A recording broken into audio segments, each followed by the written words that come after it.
biased training data? That's a very important topic. Researchers are actively working on various methods to ensure fairness and reduce bias in language models.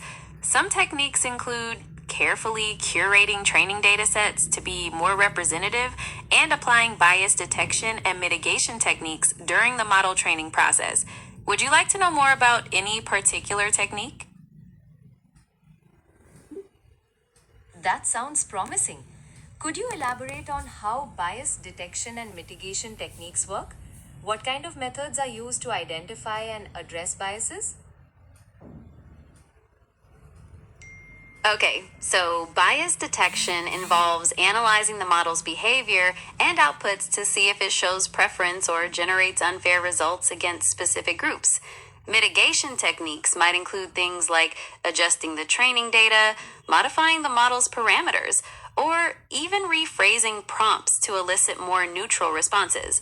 Would you be interested in a specific example of either of those? Yes, please. An example would be very helpful. Could you give me an example of how bias detection is performed?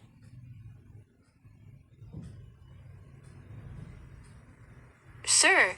So, one way to detect bias is to compare the model's responses to different sets of inputs that contain different demographic information.